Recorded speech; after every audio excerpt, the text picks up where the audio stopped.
Welcome back, everyone, to Salam Britain. I hope you're having a great morning with us so far.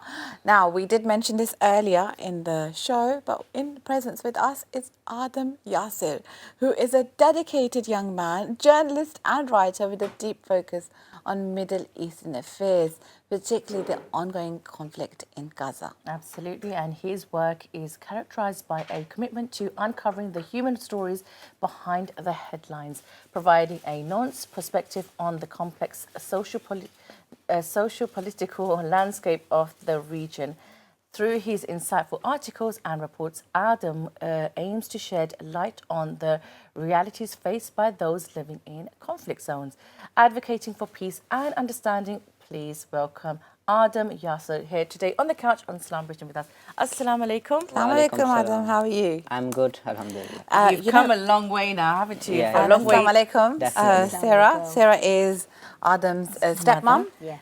And it's great to have you both here today with us on Salam Britain. I don't know if you've ever been to Salam Britain before on our show, but it's a great show, and we're very, very happy to have you. Of course, with it's us. a great show. We don't need to say that. Adam, for the purpose of our audience, obviously, because we said you're a young man, a journalist and a writer at such a young age, mashallah. Please tell us, how old are you? So I'm 15 years old at the moment and Mashallah. just entering year 11 of secondary school. And when did you start this journey? How old were you? I became an author, or I wrote this book about a month ago, and it took me a month to write. So I started it at the beginning of, I think I would say at the start of July, and I actually started writing it on my phone. Not on no Word document. There was nothing. So I actually did it on this photo editing app. So I wrote the book on there, and at this time my parents didn't know about it. So I was so influenced, and I saw loads of news articles about the conflict What's going on? Yeah. And I think there's a lot of stuff that people haven't seen that is like unexplainable, and it's not a war. It's a massacre of millions of people. So I thought people need to know about this. So then that's why I wrote this book. So I started it from 1945 and did it all the way up to the present day. Since October 7th, people only focus on what happened of October 7th and further. So I did from 1945 just to show that the killing of these Palestinians didn't start in October the 7th. It started actually in 1948, May 1948, when the Nakba happened. Yeah. So, I mean, what I know Tarim just asked a similar question, but why do you feel this was, why did you feel like this is something I need to bring to the forefront? Because there was a lot of people asking questions, and I've seen a lot of debates between Palestinians and Israelis, and there's always the question, why do you not think about October 7th? But why aren't they looking at before October 7th? This is why I'm trying to spread awareness of what happened before October 7th. So you basically were kind of journaling all your thoughts and what you want in your phone on some app, and then you decided to put it together into a book form, and obviously I have it here, right here. I think we got some images anyway, but we have it here as well. And so in here, you have compiled a whole load of information of what events? Events and the operations, assassinations of specific Palestinian leaders. It also contains a lot of statistics on the displaced Palestinians, how many that were killed. It's a very statistical book, and it's got a lot of information, facts full of that, and all of them have come from reliable news sources such as Al Jazeera. Yeah. But that's incredible. I mean, and the fact that you did it on your phone, it should really inspire our audience to start writing. This young chap has written a book in a month. I mean, you're very young. I mean, alhamdulillah, you're 15. So, it's just. What do you want from this? What do you want people to, apart from the awareness, factor? Like, what is it what else would you want from people to take away from it? Yeah. Just to understand what the Palestinians are going through, because there's a lot of events in this book and a lot of operations that were carried out in Gaza that people don't know about, and I just want them to understand that you have to, understand what happened on October 7th, but then also understand what happened before it. Yeah, so the build up to it, the background. So it's very important because you're right, we are so many in numbers who are going, protesting, supporting the cause, because it's a humanitarian really thing, but many of us don't know why we're there chanting free Palestine. Now, sorry, I was just going to say, you've done a lot of coverage, mashallah. Anything that pops out to you that sticks as a memory? So there was one thing that actually stuck out to me is that, so I didn't really know about the Nakba, so then when I read about it on Al Jazeera, then I realized, because I heard a lot of people saying about the Nakba, I think, I don't know what it is. So then I researched upon it, and then I found, oh, this is what it is. This is when the Holocaust finally finished, and then the survivors of the Holocaust then moved into Palestine, and then the state of Israel was established, and then the West Bank and Gaza Strip was then created. Another thing that popped out to me was that I didn't realize that there was a lot of operations carried out by the IDF at that time. So there was 4 major operations that happened constantly in the span of about 50 years. So and in each operation there was like more than 100 or 200 people killed per operation. The final thing that stuck out to me was that there was one very unfortunate killing at the end of just recently, actually, in this year, of this young girl, where she was in her car, and the car got bombed with the whole family in it, and fortunately she survived. However, the medics couldn't enter that zone due to the IDF, and then unfortunately the IDF shot her and she died. Yeah, that's Hind. That's Hind.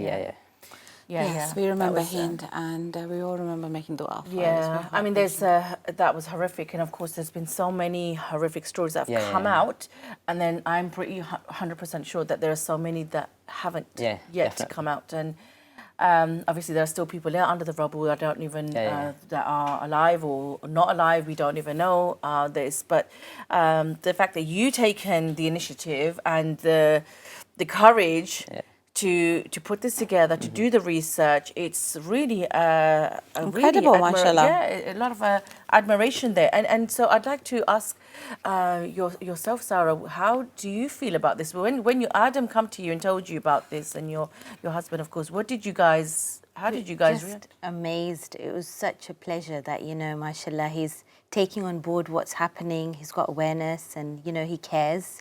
That's the main thing nowadays. Teenagers are in their own bubble, and it really hit him. So he was telling me, I've been writing this in his phone, and then one night we'd come back from a dessert, he was like chopping away, tapping away. I was like, oh my God, what are you doing? He's like, what I wrote in my phone, I'm putting it onto my computer. And I could see dedication, like 11 o'clock in the night. And then he said, I made the front cover, look at my front cover. And then he amalgamated it together and everything, and then he said, I've done it now, do you want to proofread it? And then he said, Mum and Dad have proofread it. So I was like, okay, maybe do this and this and it, but it's really good. I'm so proud of him. We all are, mashallah, we're so lucky and blessed that he cares, and he wants to bring this awareness amongst young people. Absolutely. I mean, as you said, that a average kind of 15-year-old wouldn't take the kind of initiative to, or not the initiative. I guess the kind of maybe are aware. Everybody's kind of aware with what's happening around the world because of the chaos. They take different kind of initiatives. But not something to cover this. Yeah, to actually have something solid like this that's going to be out there and leaving, kind of a legacy of knowledge or trail behind. It's pretty amazing for a young person. I'm wondering what you're going to be doing next if you're at 15 doing this. Maybe he's going to write our autobiography. So listen, Adam, obviously life, you're very young, but life has its ups and downs, and a fair share of them too, subhanallah. Is there anything from your personal experience or your personal life that has impacted you or driven you to write this? And do you mind sharing it with us? Yeah, so what's driven me? So when I was growing up, a lot of awareness was brought to me about the Palestinian cause from my mum and dad. So I think I attended a Palestinian march when I was very young, about 5 years old. And there's actually a picture of me with that flag. So even from that time, I didn't really know what was about it. But still, I was conscious. I I was thinking, what is Palestine? What is that? Why are we chanting these things? So then after a bit, I didn't really pay attention to it. But then now it's paid a lot of attention to me, and it's just the lack of awareness, and there's a lot of uneducated people that do not know about what is going on. So then I hope my intention is that this book will spread awareness and then educate them about what is going on at the moment. And then in the future, if anything does happen, then they will take the right side of what's going on. Inshallah, amazing. Inshallah, but it's a great intention and it's a great way to go about it. But you know, what are you working on something else at the moment? So at the moment, I'm not working on something else, but in the future, I do hope to expand this is my first book, but I make a collection of books about different human rights issues across the world, on different humanitarian situations, such as the crisis in Somalia, Sudan, Syria, Yemen, such as Yeah. Amazing. Oh, that is absolutely amazing. But listen, for a teenager, the one very, very important factor I know, because I have a teenage son, is friends. Yeah, your friends and all your buddies that you're playing with, whether it's online or at school and whatnot. What has been the reaction from your friends? So this book I actually created in the summer holidays. So there's only been a few that I've said. They are very supportive. But I hope when I start school in September, I will show them this book. Yeah. I will show my teacher and see what their opinion is. I don't really know their opinions yet, but when I show them, I'll let you know. That's wonderful. Inshallah. Yeah, I mean, I can only imagine as a mother and obviously parents to Aadam, how proud you must feel. He even printed himself. He found the publisher. He did it all. He had some savings. He spent that all, and That's wonderful. it was just like we didn't you're have to do ready-made. any hard work. Listen, can I take him home? You want to swap? So how did you know that? How did you know who to publish with, how to get this printed? So I knew I had a book. So I initially had this front cover. I made this front cover a couple of months ago. I was thinking, because I knew it was really bad going in Gaza. So I thought Holocaust is the right word straight away. So I made this cover. At that point I had no idea that I was going to write a book, a 40-page book. So then I thought a couple of weeks later, I said to Mum, I need to get someone to write this book, just as a joke that was. And then eventually I thought, hold on, I've got summer holidays now, I've got time, let's write this book.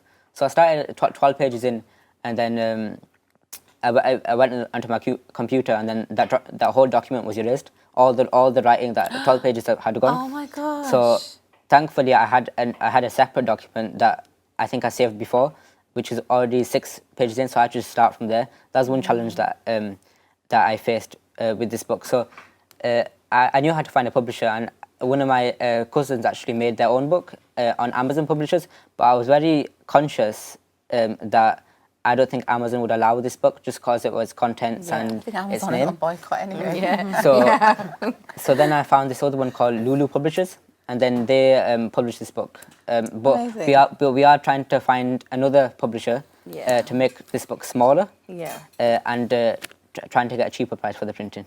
Inshallah. Oh, wonderful. Well, listen, you are an inspiration, and you're like, if there's other kids out there watching you, whether it's a book or a comic or even something non-literary, right? Yeah.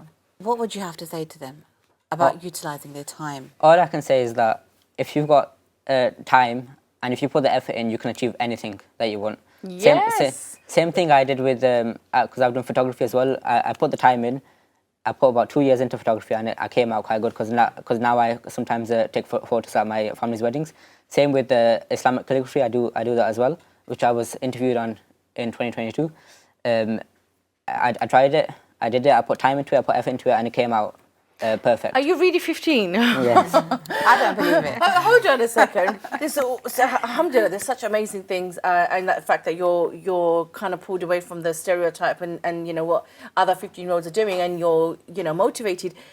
This must come from your parenting, right? So tell us a little bit about this. How are you raising? What did you do to make Aadam Or what the did way his he mother is? feed him? We No, need to know. mashallah, his mom's a graphic designer, so Mashallah. that gives it in his genes as well. And also, it's just, like how you are at home, what he sees around at home, and, how we display ourselves. So, we talk about Palestine, we sit at the dinner table, we talk about general things, you know, have a catch up, what's happening, and, you know, have one-to-one time with the family. That's so important. It makes the children grow as well.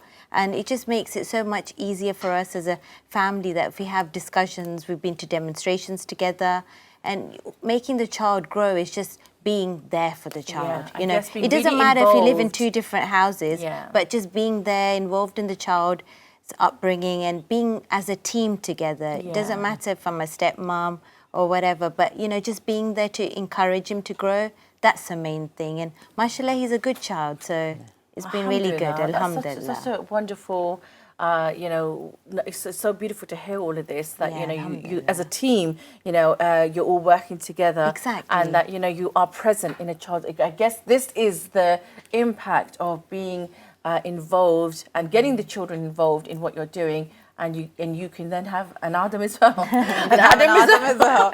Okay, but Aadam, we're going to play a short video which is Gaza related. But before we do that, I want you to just tell me really quickly, who's your role model? Like, who inspired you? Who inspired me? I would say my parents, and definitely my also stepmom as well, because they work very hard. All of them do. And I was thinking, I need to go along with that, carrying the generation. So I also put a lot of effort into my work, especially into this book as well. And everything works out right. If you put, like I said, you put the time and effort into everything, you get the result that you want. Alhamdulillah. Alhamdulillah. Alhamdulillah, that you recognise the struggles and the effort of all the parents, you know, that have come together, and that's all that matters. But as Tarim said, I think we're going to have a quick look at this video, and we'll come back to Aadam. So obviously we've got teenagers that are brimming this dunya, mashallah, and they are our future, our legacy that's going to continue in the hereafter as well. So we have a Palestinian teenager. She had big dreams of becoming a doctor or teacher until she was blinded by an Israeli strike on the Gaza school, on the school in Gaza, in which she was, and sheltering with her family, actually. I wanted to be a doctor, a manager, or a teacher when I grew up. Now I just want to die. 14-year-old Maisa Al-Ghandour had big dreams before she lost her sight in an Israeli strike on July 26th. Maisa, her 9-year-old sister Yara, and 11-year-old brother Mohammed received head injuries when the Israeli military struck the school they were sheltering in, east of Khan Yunis in southern Gaza, the family says. All 3 are being treated at Gaza's Nasser hospital. We were injured in our heads and my vision is gone. I cannot see with my eyes anymore. There are shrapnel fragments in our chests, abdomens, and faces. I hope we can leave for treatment because there are no medicines here. I hope everyone looks at us. I wish to see again. The family took shelter at the school after being displaced several times. Israel's 10-month-old offensive has killed about 39,600 Palestinians and wounded more than 91,000, according to Gaza health authorities. The day of the attack started with some semblance of normality, said Yara, who suffered burns and shrapnel wounds to her face and hands and also lost sight in one eye. We were beautiful. We used to play with our friends. We went there and stayed at the school.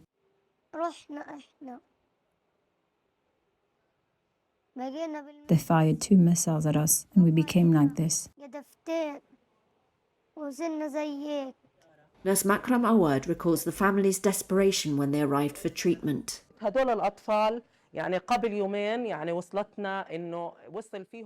Two days ago, the parents of these children came and asked for help, saying that worms were coming out of their children's heads. We did what we could with the limited medical supplies we have. There are no bandages, plasters, or even the minimum medical supplies. I'm saying that worms came out of a child's head while he was alive and injured.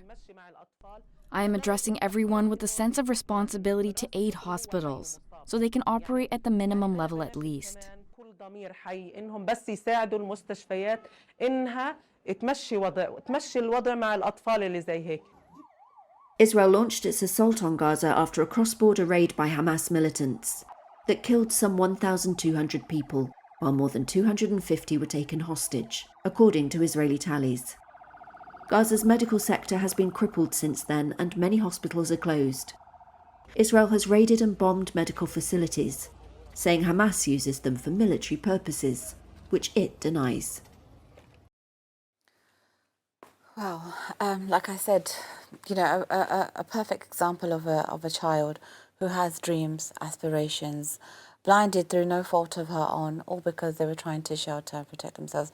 Now, obviously, I'm sure as a child, as somebody who's got dreams himself, you can resonate with that. What do you have to say about these kind of stories? I think we just have to remember that the Palestinians are the exact same as us. They're still humans.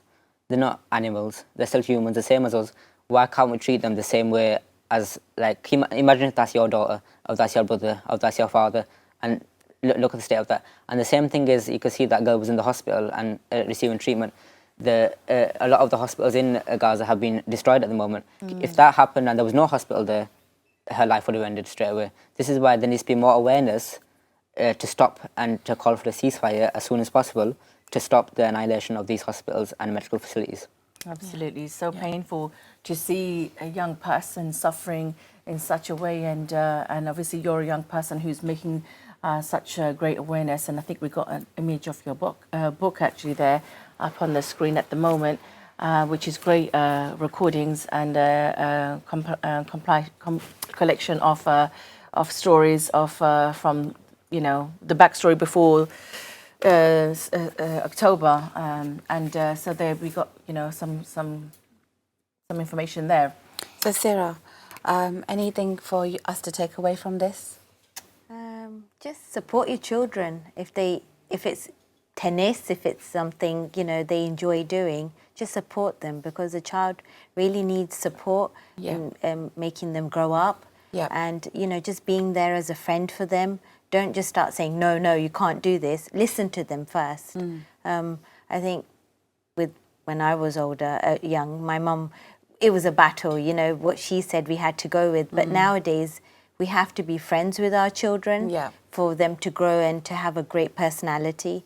So mainly that's it. We're all friends at home. We can tell one another how we're feeling. And then that way, there's no, you know, pain or anything like that, and we can all be happy humans at home. Alhamdulillah. Some great parenting advice there from yourself, and of course we can see with your help and Adam's mom and father's all of your work together, alhamdulillah, has you know, brought some great things. Brought a great Adam, book. where can we buy this book from? So you can buy this book on www.adamyasir.co.uk/Gaza. Inshallah. So, my dear audience, we hope you've enjoyed the interview with Aadam today, and I hope he's inspired you to go and have some open dialogue with your children, because as Sarah mentioned, open dialogue, good communication, and being an inspiration to them and being a role model is really what it takes to nurture that child from being a 15-year-old teenager into an author. Yes, thank you so much for being here with us on the show today. Thank you. And hopefully we'll get some more feedback in the future. And now it is time for a quick commercial break, so stay tuned for more coming up on Salam Britain. We will be joined by Chef Patrina, which will be cooking up some creamy fish pie. So hopefully we'll be seeing that soon. We'll see you soon.